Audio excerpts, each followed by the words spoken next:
The Cigar Nerds Podcast. And welcome to Cigar Nerds Podcast. I'm your host, Smokin' Joe. I'm Brad Jackson. And Happy New Year's. This is our first show of 2024. And we're smoking. Brad's here. It's like... I'm smoking a cigar.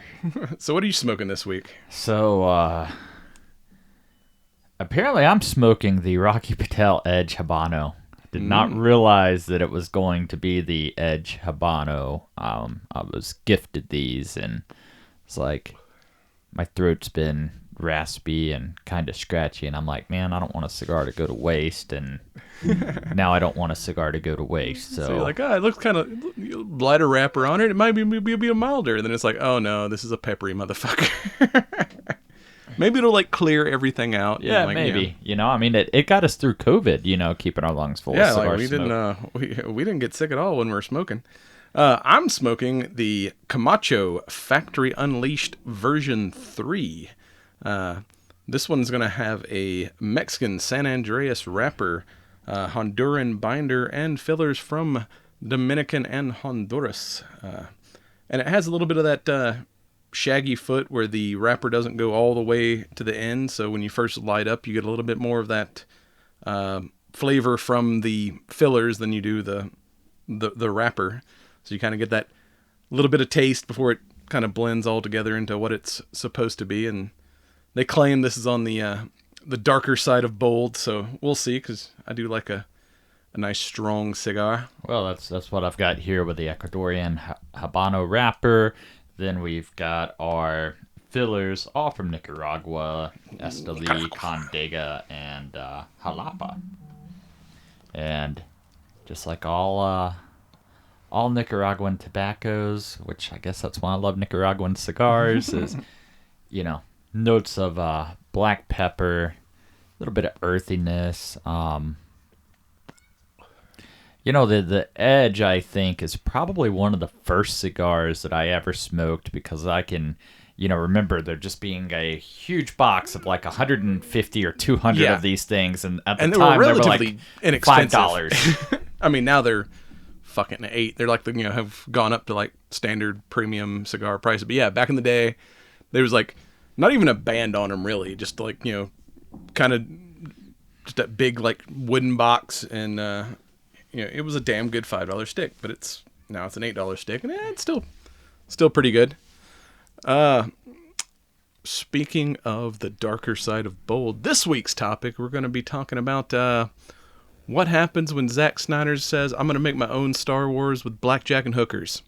We're talking about the first part of Rebel Moon. And if you have to fight off the Imperium, you should call in the Strike Force. StrikeForceEnergy.com. Use your promo code CigarNerds for 20% off your order. Comes in tiny little tin pouches. Or even like 750 milliliter bottles if you need all that caffeine. I do need all the caffeine. All the caffeine, all the nicotines. Oh yeah, I ran out of coffee, so I had to go get like some canned coffee to get me up and running for this show, because I was out of other caffeine sources. But you're talking about the Nicaraguan, the flavor. This one, I'm getting more of a cedar, like a nutty, with a hint of kind of chocolatey. Wasn't there a Camacho that had a red label on it or something that we were kind of big on there for a little bit? Oh, fuck! At this point, it's like this is episode. 222. It's like we always talk about this dossier thing that we're going to keep. I've written down the names of them, but I'm probably 10 episodes behind. I haven't updated it in a while. But yeah, it's like I probably haven't been here for I 10 can't episodes. Remember. Wait, I think I was here Christmas. Yeah. Because we only did one episode in December. So, hell, this is the first time I've seen you this year. So, Happy New Year, Merry Christmas, all those things. Yeah, dude, we didn't do holidays. Even, like, maybe it was just me. Maybe I'm about to go on a tangent. I don't know. Our fucking podcast, so here we go. But, even Christmas Day, it still did not feel like it should be Christmas for some reason this year. Everything seemed to, I don't know, just, fly by for the month of December, and it's like, what? It's fucking next year already? Yeah, okay. I mean, I got a little Tommy gun. That's about all I did for Christmas. You bought yourself. Yeah, I did buy myself a nice blaster. So, yeah, that's how you know you have a good Christmas. You just do it yourself. Fuck it. If I can't buy myself what I want, then I don't deserve anything. If no one's gonna get me what I want, I'll just get it my damn self. I got you a thing, and I realized I forgot said thing. Hopefully you don't already have said thing. I don't know. I probably don't have things. I don't know. You sent me a photo of it. Oh, I don't even remember it. My brain don't work much anymore. It's like, but that's all we got for you right now. Let's get down to the show. I was like, and welcome back. It's time for some moonshine. I mean, moon stuff. The rebels are going to moon us. Yeah, back in my day, a rebel moon was a guy mooning you with a rebel flag tattooed on his ass. The South shall rise again. Oh, damn, put that away.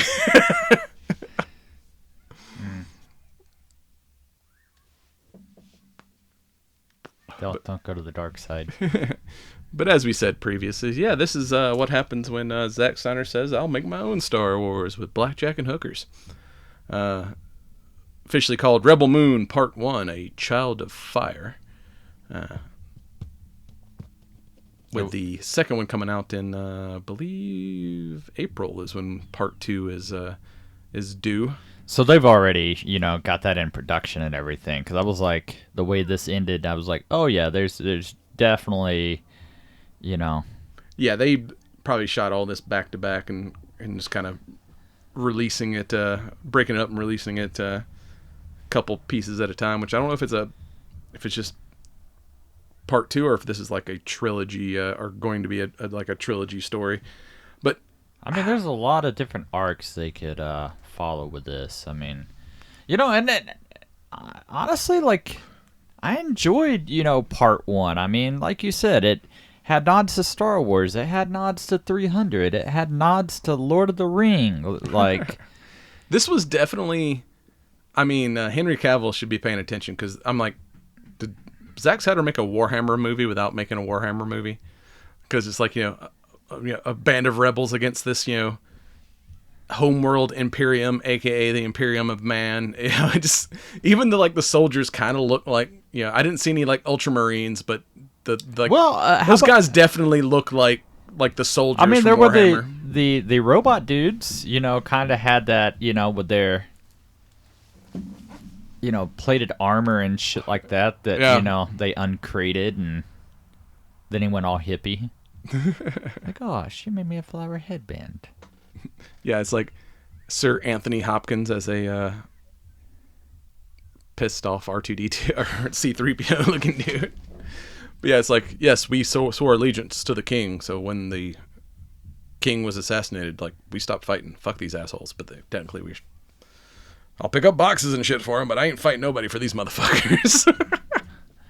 We're pacifist. Until, like, homeboy tries to, hold the nice little girl who made him a headband hostage, and he's like freaking murks him in the face, and then like, all right, I'm gonna go wander off into the fields now.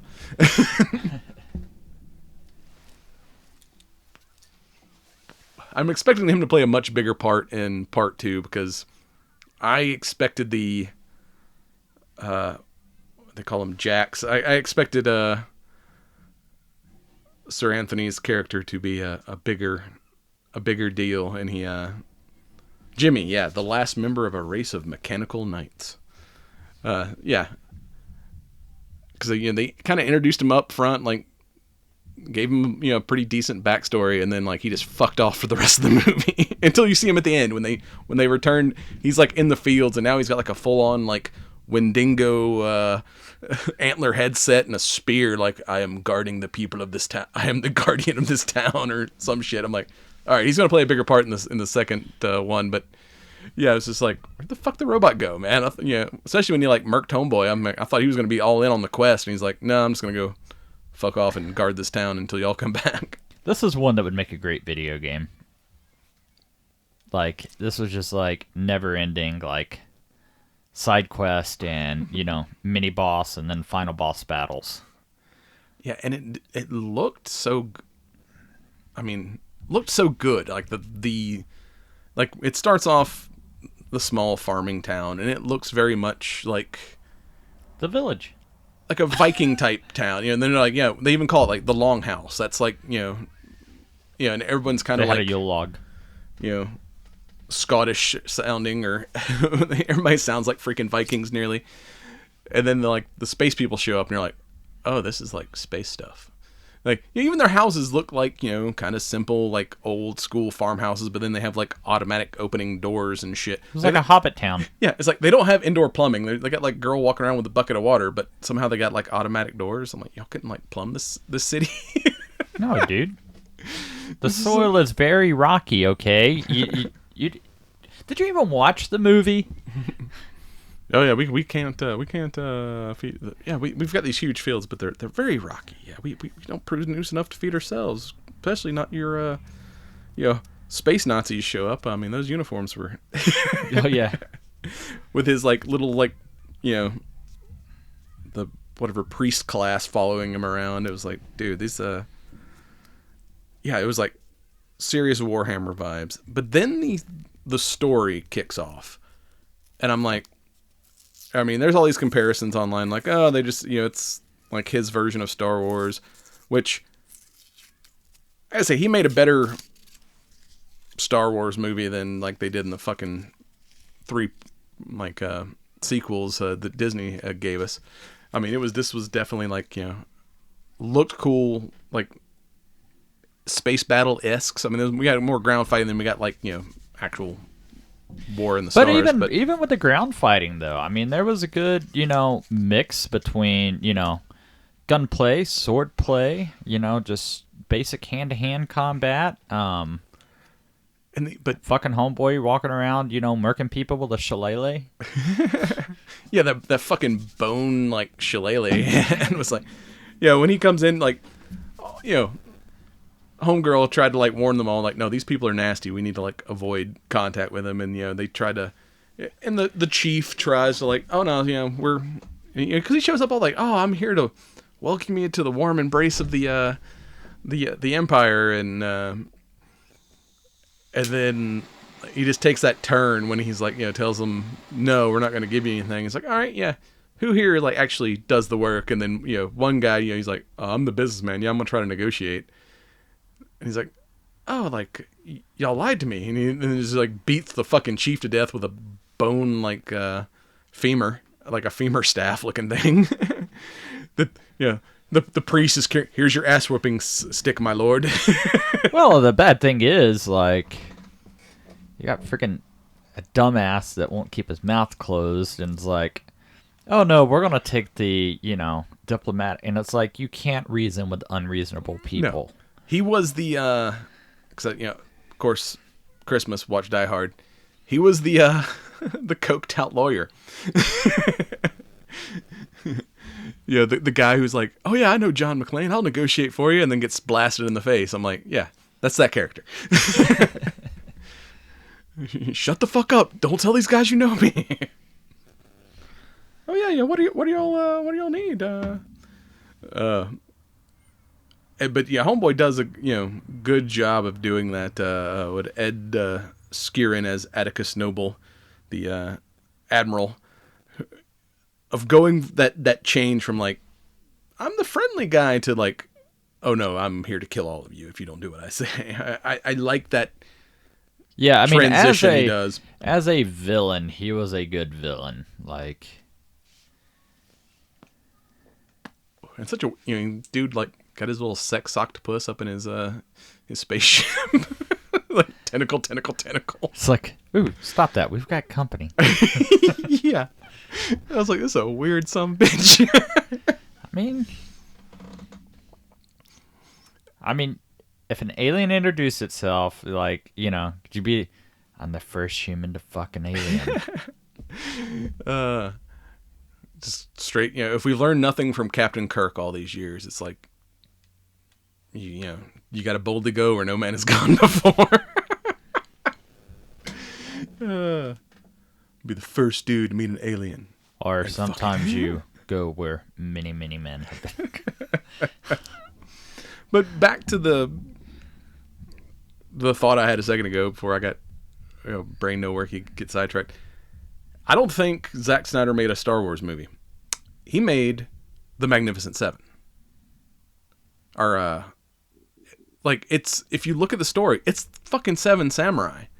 Or The Magnificent Seven. It's, or not Magnificent, the fucking cowboy movie that's like Inglourious Basterds? No. Not that. You talking about John Wayne? No, the one with we did a Django? No. with the fucking seven. Magnificent Seven? Yeah, I think so. But it's like, it's the same story. Hateful Eight? The a small village gets attacked by marauders. They have to go, they send the farmers out to hire gunmen to protect the town. They hire Denzel Washington or whoever played him in the first version of the movie. Or, like I said, it's Seven Samurai. It's almost the same damn story. It's like, we've got to protect this small town. Let's go out and hire mercenaries to save us. And, they go recruit, a general, a freaking warrior, a pirate, and a bunch of rebels. But I'm like, the whole time I'm like, this is just Magnificent Seven in space. Yeah, I mean, I don't know. There were many nods to many different franchises. I mean, we'll just say this is an Iliad or an epic.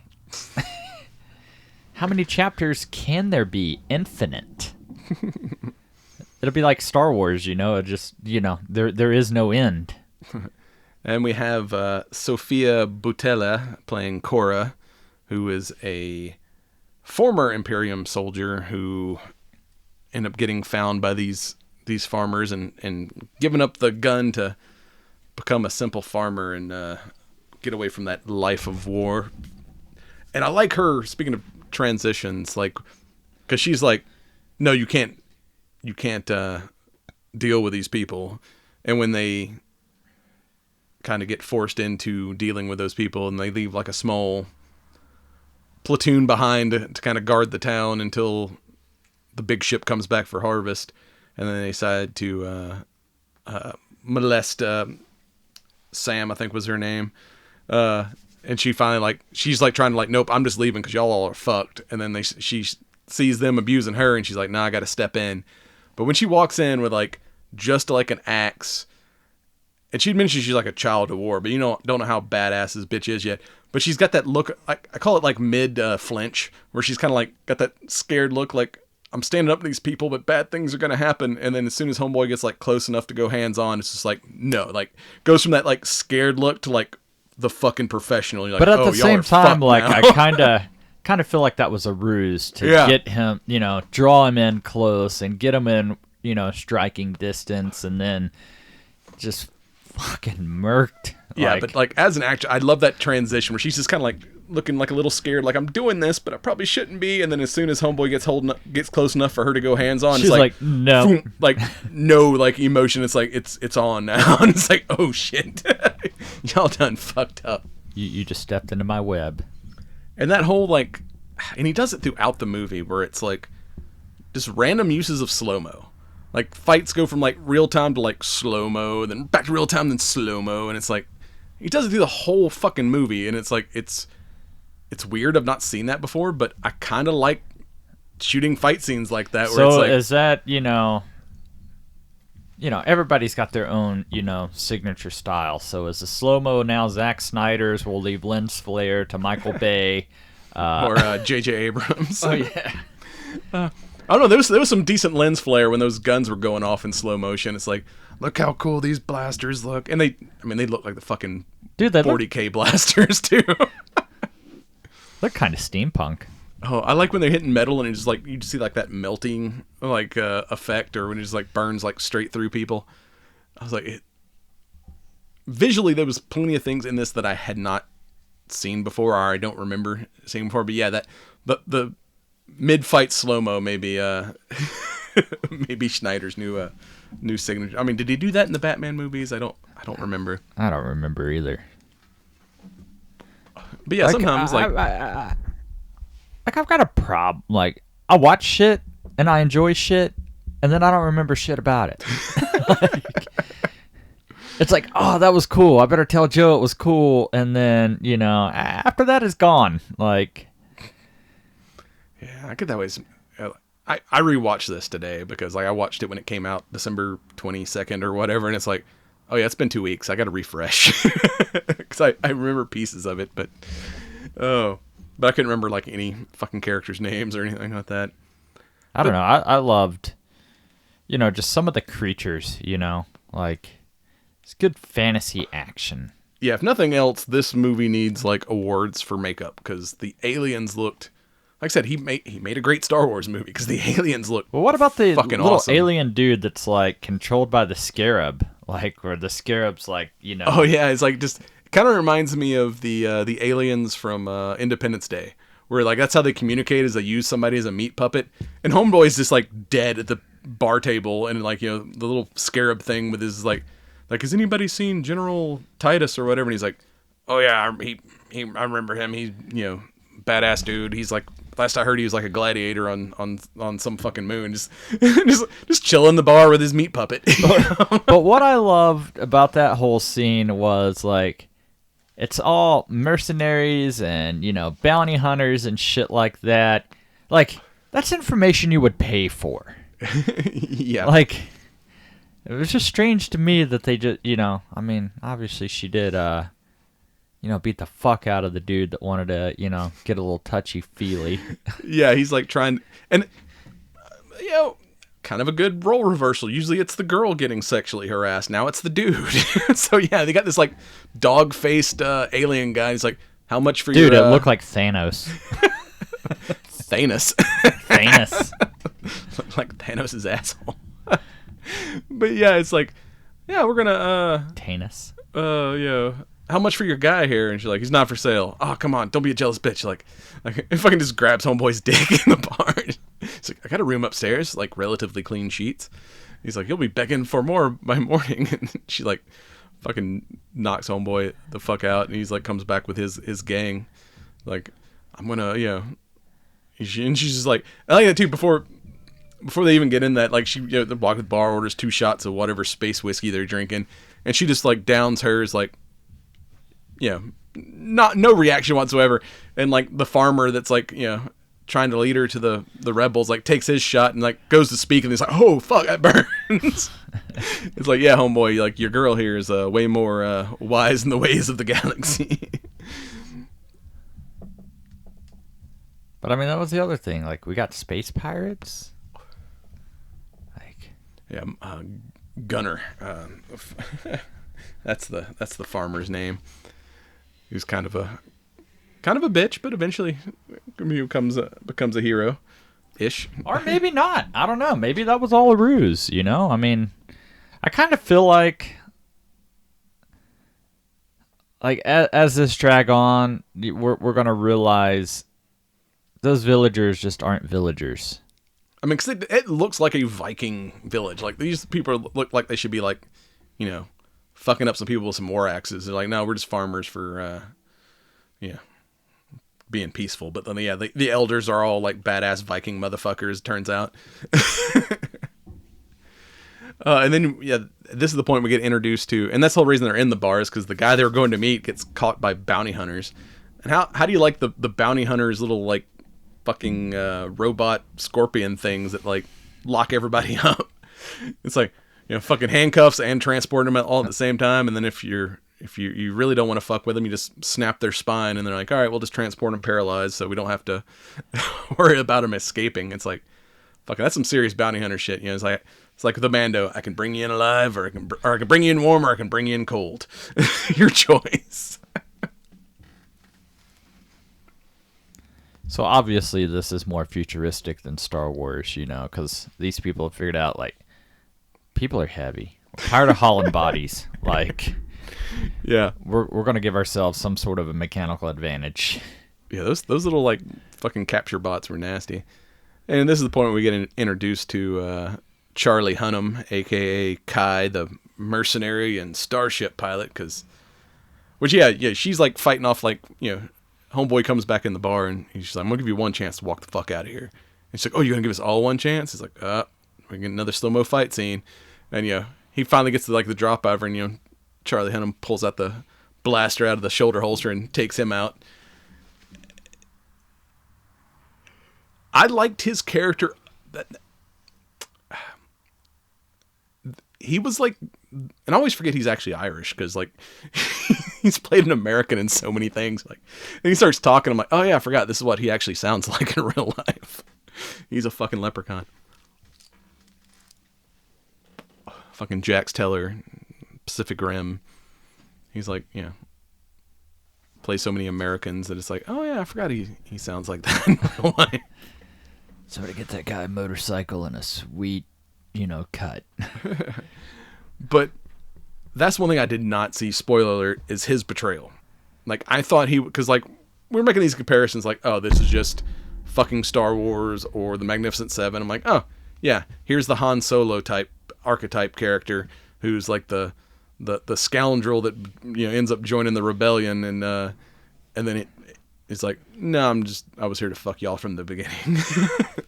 I saw an opportunity, which realistically in a place like that, like, you know, I don't know, like at one point you're like, fuck yeah, you know, band of warriors, and then you're like, fuck you, you know, off with your arm. Yeah, because he's like, oh no, like, because she's like, yo, when did you like flip on us? She's like, oh no, I've been flipped since the beginning because I heard your story, and I'm like, oh, I can use this story to lure out these other rebels that are going to be worth money as bounties. So yeah, I'm going to help you put together your band of brothers, and then the bard strikes again. Yeah, I'm going to go help you, you know, put together your band of outlaws, and then I'll just turn you all in and like triple my money, and I don't have to hunt. Like, I can just like fucking trap you guys. Like, yeah. I'm a businessman who gets like a fucking shaft through his head. I was like, well, guess he's not going to be in the chapter 2.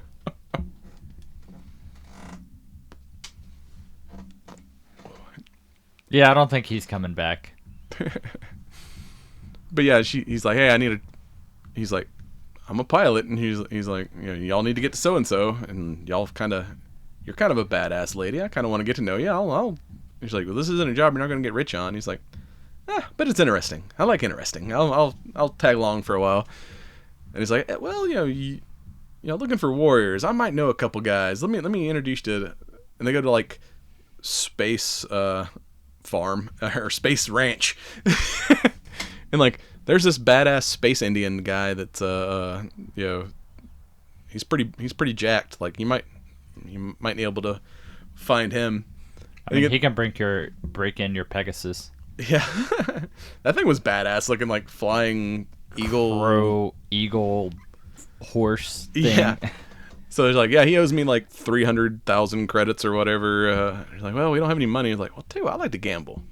If he can break that fucking crazy ass beast, I'll let him go. If he doesn't, then you all get to join him in forced indentured servitude. And they're like, can you fly it? Yeah, I can fly it. Yeah, he gets that whole thing where he's like, kind of bonds with it, and eventually, like, you know, learns to fly it, and then it brings it back, and it's like, yeah, be good to her. And it's like, hey, I said I would fly it. I didn't say anything about letting you motherfuckers fly it. And certain, of course, like the asshole ranch owner who's been using him as a slave. He's like, oh yeah, it's broken. I'm gonna ride it, and then fucking thing just eats him. He's like, yeah, good girl. We're both free now. I don't know what that creature was, but it was cool. It kind of reminded me of a griffin, but instead of having like a lion body, it was like a 4-legged eagle or some shit. It wasn't hair. It had feathers, and it was cool. It was like, it looked so black. It was a raptor. Yeah, I mean, it looked black until you got it fly in the sunlight, and it was like actually like a really dark green. I'm like, that's cool as shit looking. It's like fucking, yeah, crow eagle thing. Just gotta watch out if you're around cliffs. Yeah. Like, I think that was like the moment of respect where it's like, all right, I'm taking this motherfucker for a ride. He's like, oh shit, this motherfucker just jumped off a cliff and landed on my ass. Hell yeah. All right, Props to you, bro. down. We got this. We can hang. Because the whole thing, he bows to it and like pets it and stuff, and it's like, yeah, come on, man, I'm not gonna hurt you. Let's just both like be free. And then he jumps on it. It's like, nah, fucker. I'm the Sky Bucking Bronco or Sky Rodeo. That'd be a cool series. Sky Rodeo. You got drones big enough for people to ride on.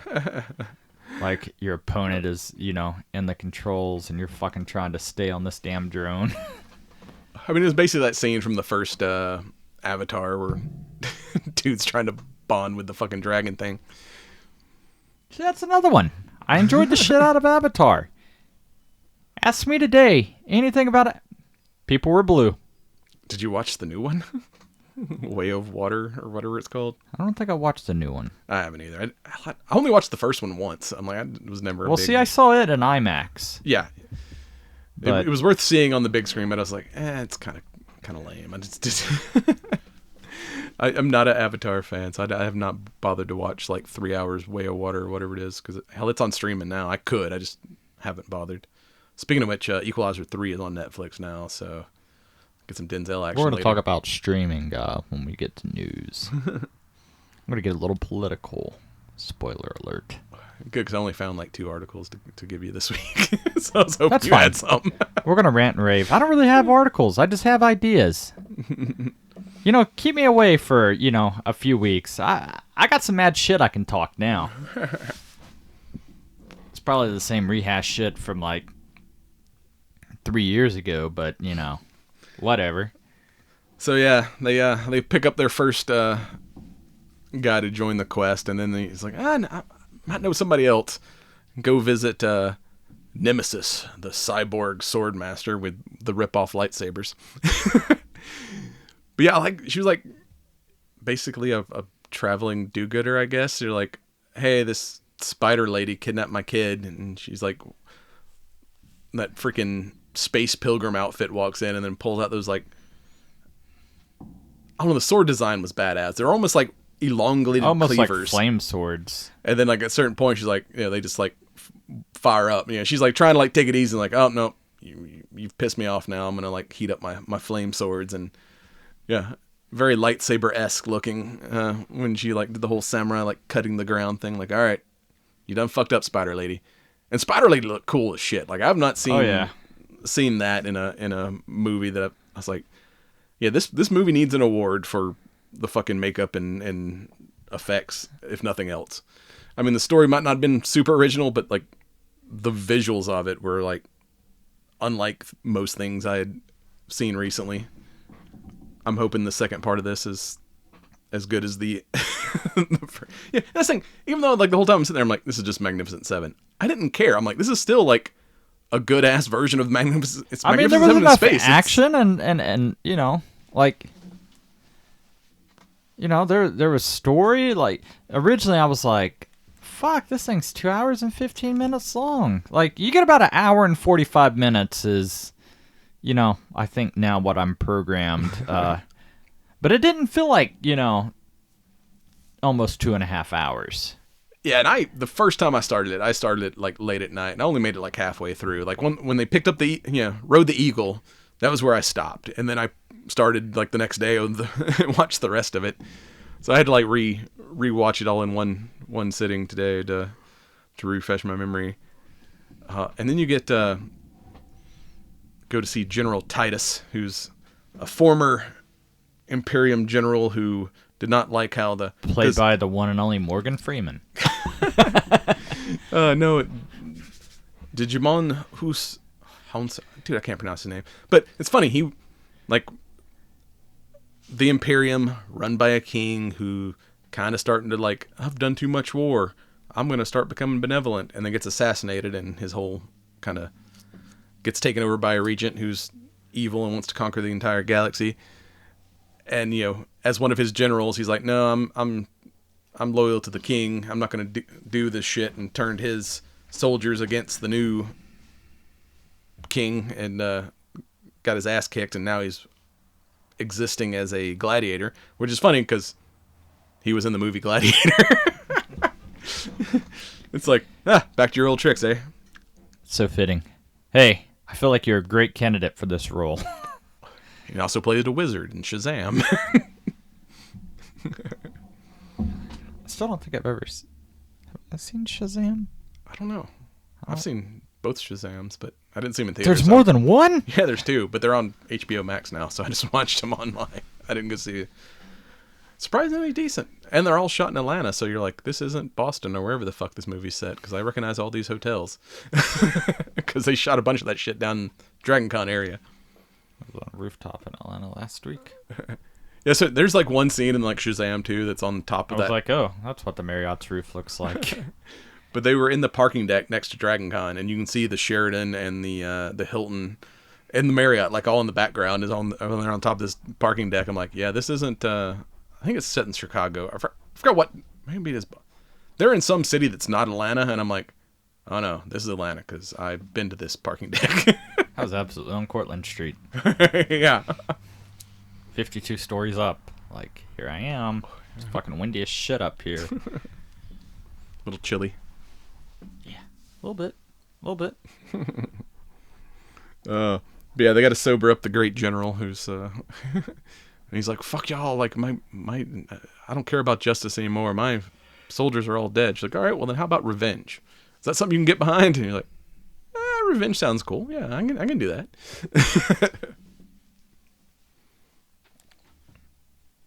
Yeah, you can tell just, how good of her leadership skills, just the way that she's able to, get in people's psyche and be like, this is my cause. This is the reason my cause is now your cause. Come with me.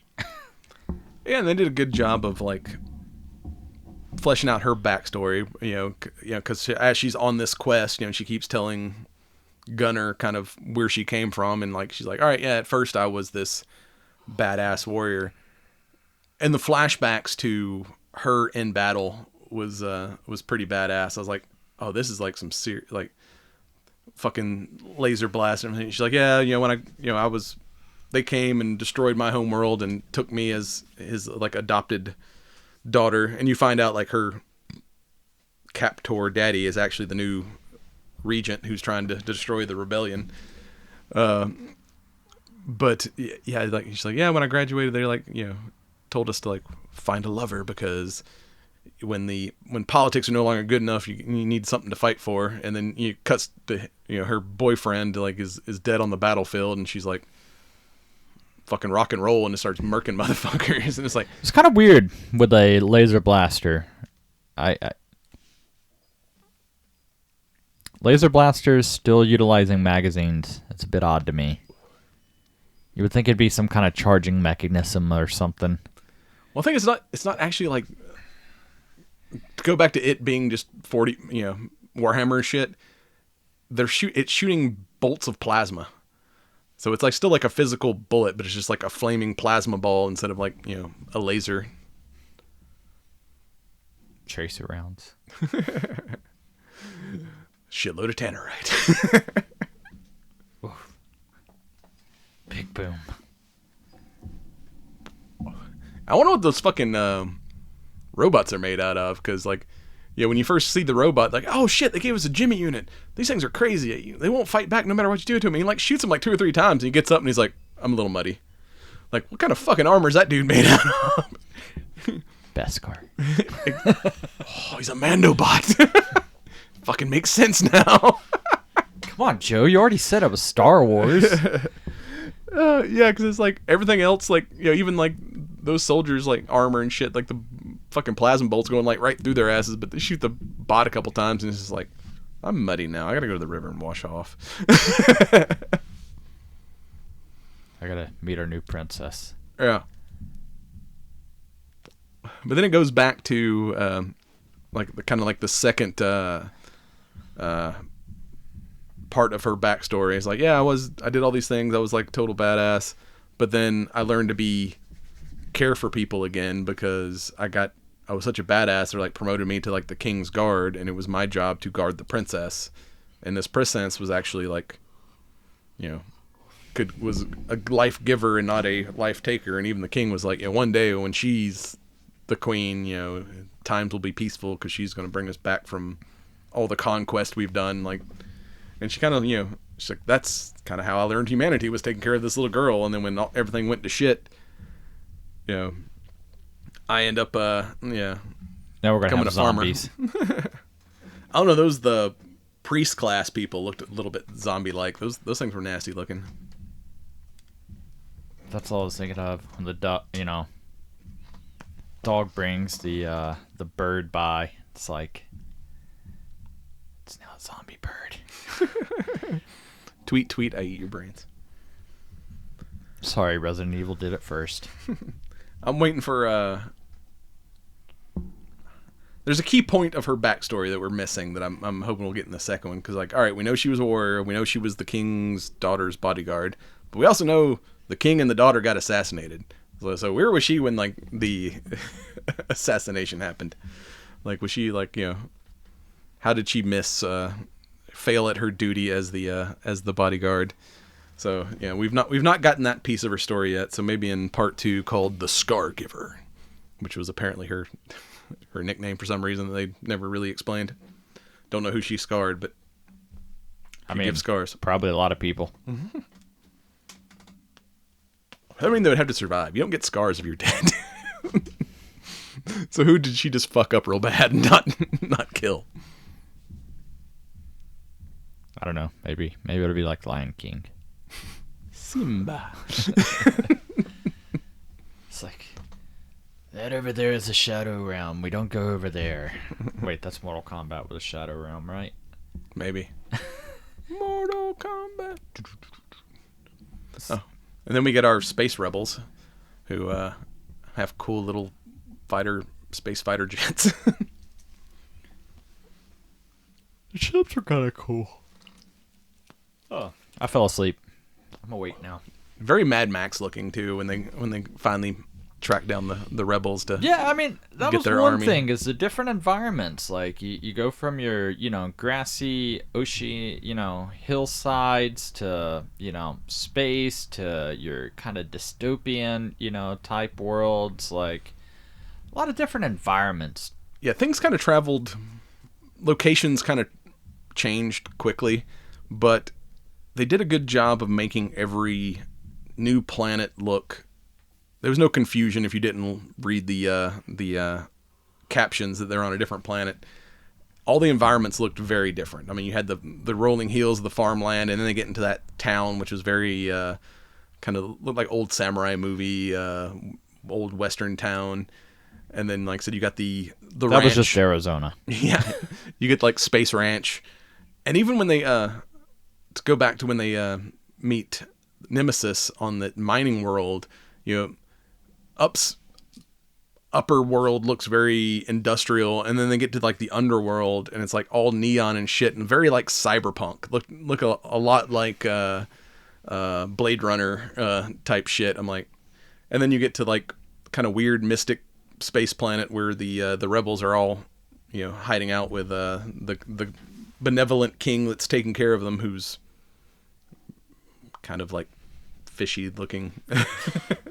Space fish. And little Admiral Akbar-esque. But I mean, that was the thing. Is like, and then the Gladiator planet was very like we had things to compare old Roman to. looking. Like, but at the same time, I didn't feel like, oh, this is supposed to be, a direct correlation to this character or that. Like, there's things that your brain wants you to, like, you're trying to make the correlation to Han and stuff like that. But then it's like, oh no, like, it still feels fresh. It still feels new. Like, it's not like, oh, they stole this idea just to repurpose it,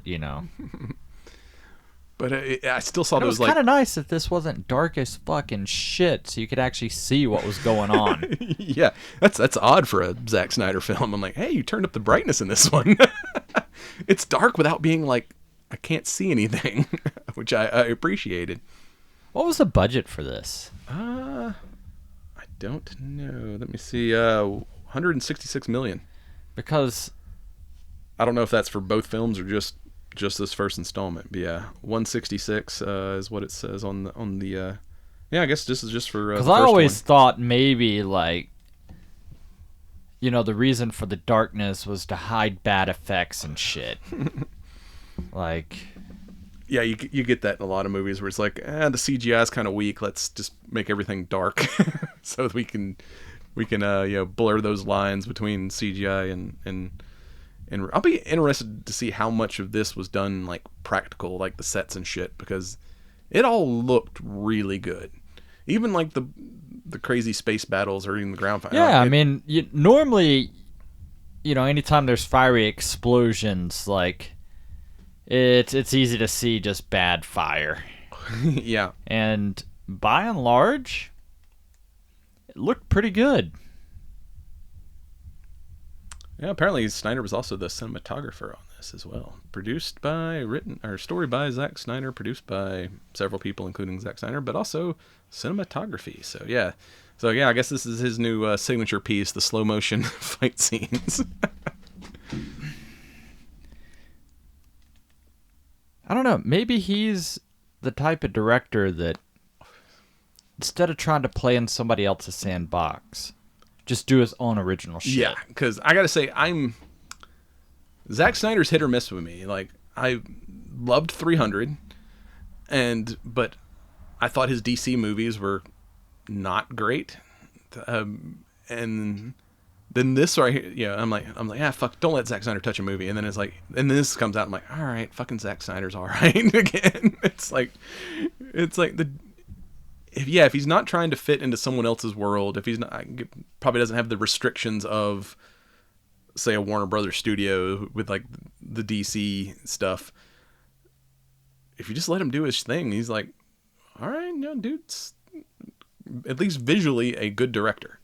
I mean, if he wrote this, like, the dialogue and everything,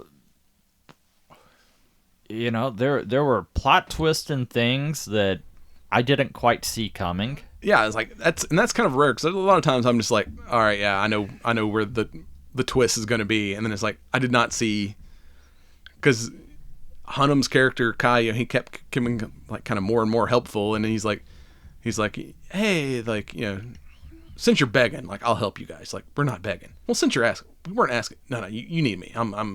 Does this make me a good guy now? Fuck.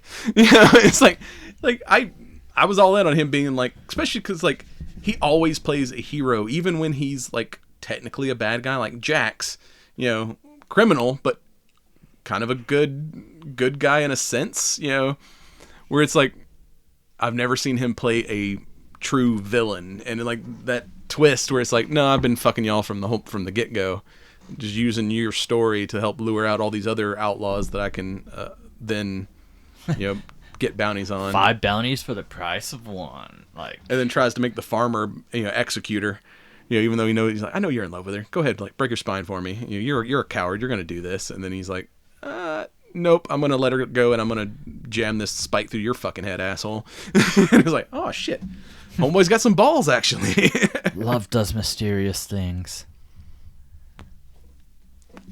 So yeah, like, I didn't see that twist coming, and even though, like I said, it's reminiscent of several other films, I cared more about these characters than I did fucking Rey and Finn and Poe, and like I said, he made a better Star Wars movie than Disney has with the 3 main sequels, and a big cast for a Netflix film. Like no wonder the fucking subscription prices keep going up, because these motherfuckers are spending money on making some good movies. Yeah, they are.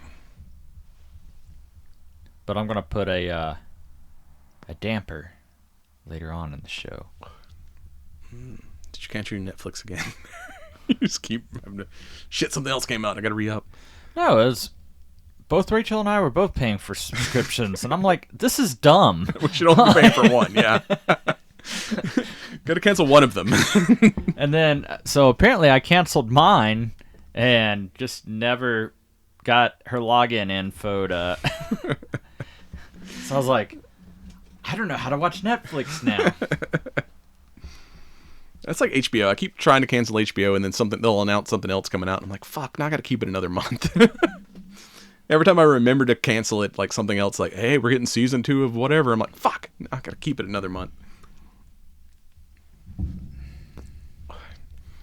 I'm glad. I don't really, outside of the podcast, like I don't really watch a lot of TV. And I don't know why, because you always say, hey, dude, check this thing out. And I'm like, oh, that was badass. But I probably would have never watched this otherwise. Like, if you hadn't told me, hey, we're going to podcast about this thing, watch it. Like, let's say it's like, I mean, you work a job where you're on the road all the time. I work a job where I'm sitting at a computer all day, so I can usually have something playing in the background because I don't have to actually communicate verbally with people. So I watch a ton of shit, and it's I don't communicate. I just yell a lot. Like all my work's done online, so it's like I'm usually and I don't know. I got whatever the touch of the ADD, because it's like I can't do one thing. If I do one thing, I get distracted. So I got to have at least 2 things going on to concentrate on one thing. I got to have something for like the extra noise in the back of my head. So it's like, yeah, I'm usually watching YouTube or Netflix and shit while I'm working. Because like I got to multitask. Have the field of screaming goats and the field of fainting goats, which are you going to concentrate on? So I'm just going to sit in the middle and just smoke a cigar and watch them faint. Faint and scream. That's my retirement goal. I gotta get my gun training company up and running so I can buy a ranch and get my goats. Apparently I'm supposed to be looking for property here in the next year or so. Hey, there's 100 acres for sale up the road now. Comes with a lodge. I don't know if I want to be this far north though. Like you are way fucking out here. Like, at least where I'm at, you're close to the 400 corridor where you can get places. So it's not as bad, but I'm like, fuck. There's a whole horse farm for sale down the road, but I didn't have the 2.9 million. I didn't win the lottery, so it's still for sale. Oh, put it on layaway. Yeah. But yeah, then we had our betrayal moment that led us into our final battle. And I gotta say, homeboy getting hit in the face with his own beaten stick, and that slow motion of the teeth. You just see the teeth like on the platform. Like, I was like, oh, that's fucking cool. And then you find out he's a zombie. Yeah, because he doesn't die. He, of course, he basically gets the Anakin Skywalker treatment, like at the end of Episode 3 when Obi-Wan just leaves him burning on the side of the river, and of course the Emperor comes and finds him. Same thing. Homeboy's like, fucking all beat to shit and stabbed a couple times, laying in the water, and of course the Empire shows back up and picks him up, and we can rebuild him. But let's send him to see. It's kind of like some Resident Evil shit. Which, I think that was another thing that I really liked about this is, like there was a lot of future tech, there was a lot of old, just rustic blacksmith work. Like, it was a good blend of visuals.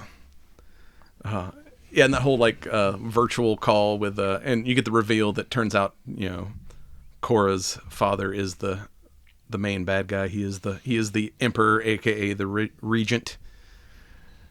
And even though the surviving soldiers, because we lost our leader of the rebellion and most of his army, but one of his random right hand man survived. So that's going to be she's going to be big in the next episode, apparently. I was really surprised that his sister didn't make an appearance. Oh, I expect her to show back up. I kept, waiting on, her squadron shows up to save him. Probably save that for next, the next maybe. installment. And be like, I must avenge my brother. So, all of the fighters that weren't willing to, like, that's got to be kind of shitty. Be like, so how many people really believe this shit and are willing to die for it? 7? All right, all you other 100 motherfuckers, just go home. Like, what are you even doing at this point?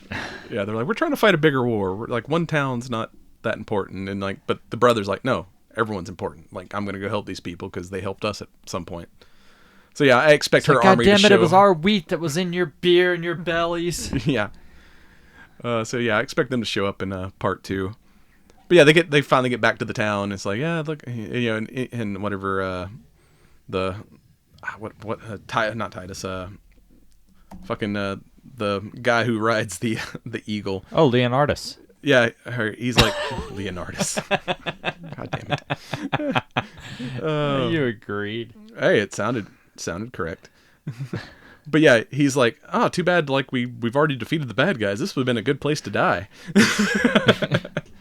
And I'm like, foreshadowing, homie. You still got another movie to go. And turns out the guy you thought you killed isn't actually dead. So he's gonna be back.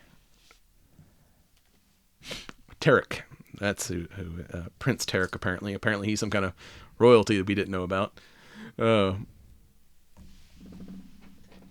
So yeah, because if they're really doing Magnificent Seven in space, we know how that movie ended. Pretty much everybody dies except for like one dude.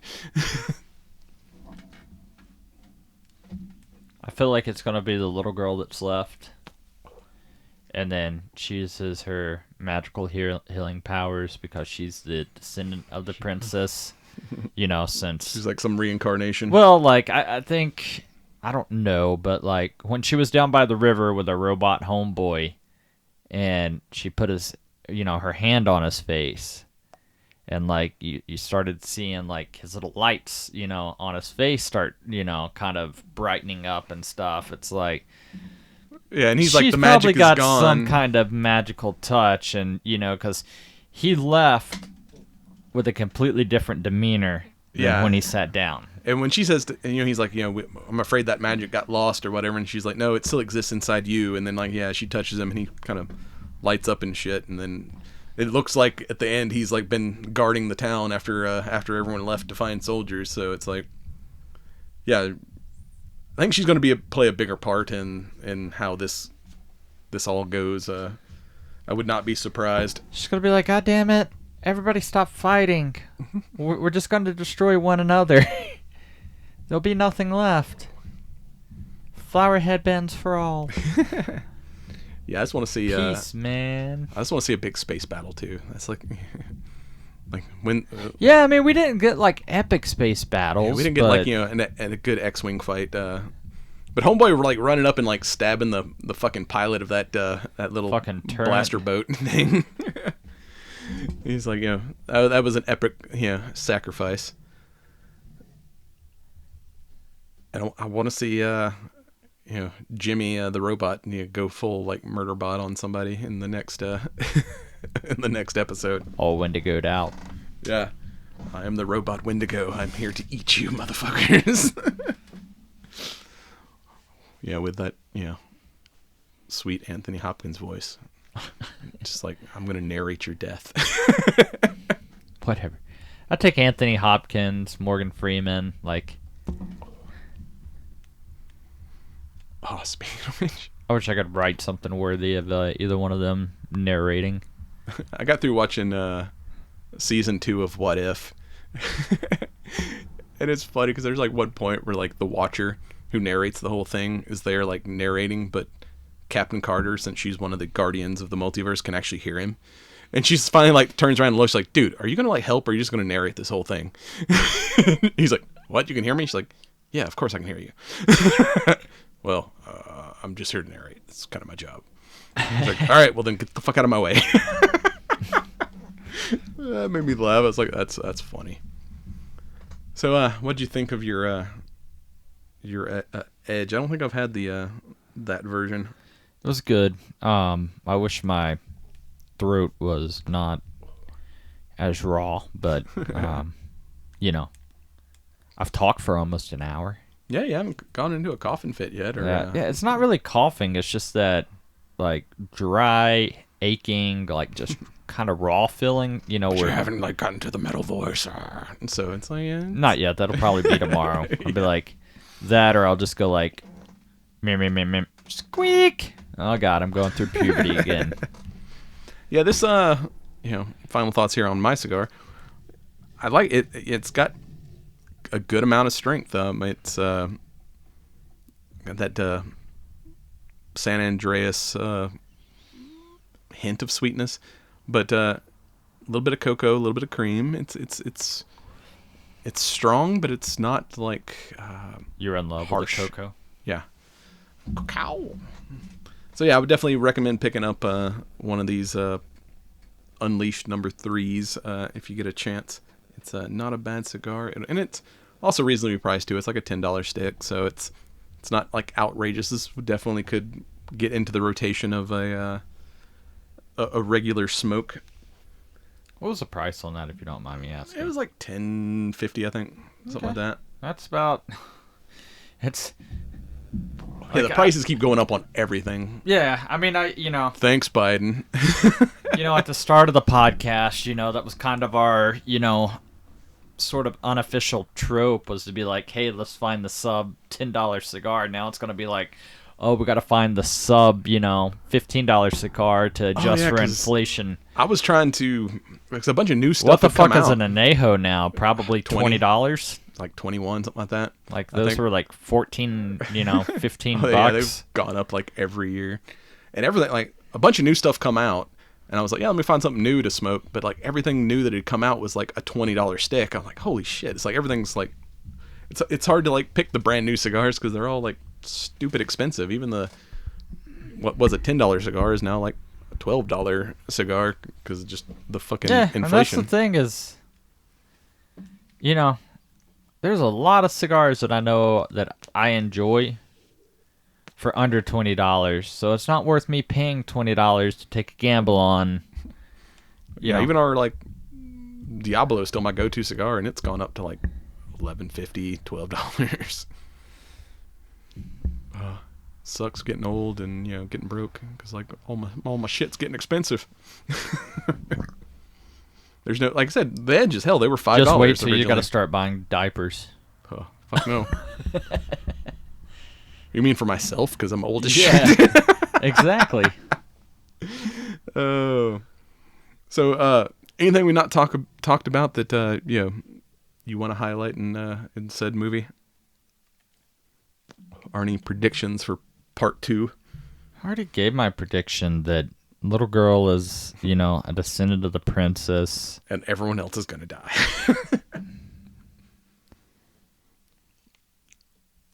I don't know. Do you think they do a plot twist where Homeboy really wasn't revived? And he's like some kind of, ends up like, this being Warhammer-esque. He's like, he's like, was it the Dreadnoughts where it's like, living soul inside of a machine. He goes full Darth Vader in the next one because they've had to like rebuild him mechanically because he's all fucked up. Yeah. Or does he get fucked to death by his tentacle monster? That's how he ends up going out. I think he might enjoy it. They definitely had a thing. That was weird as shit. Oh, Zack Snyder's been watching way too much anime. I mean, I honestly got Doctor Who vibes. I mean, like the Scarab reminded me of like the Oods, Yeah. A little bit. Then, you always just have weird alien creatures in Doctor Who, and it's kind of what, I watched the new Doctor Who. It wasn't that bad. I'm going to have to start watching Who again because it's coming to Disney Plus the next season, so I have something. Is that the Jodie Whittaker, or is that back with David Tennant? Well, they brought Tennant back for 3 specials, and then he transitioned into another dude. Now it's Nutati Guada, something like that. It's like a African dude, Nigerian, I think he is. Yeah, he's the newest Is doctor. he the prince that's always asking me for money in emails? Maybe. But that's all we got for you on Rebel Moon. Check back in a couple months when we cover Rebel Moon Part 2, sometime in like April or May. But we'll be right back with some science. And you've been watching the Cigar Nerds podcast. Check us out on cigarnerdpodcast.com and on the ESO Network, esonetwork.com. And don't forget, smoke them if you got them. Like, comment, and subscribe.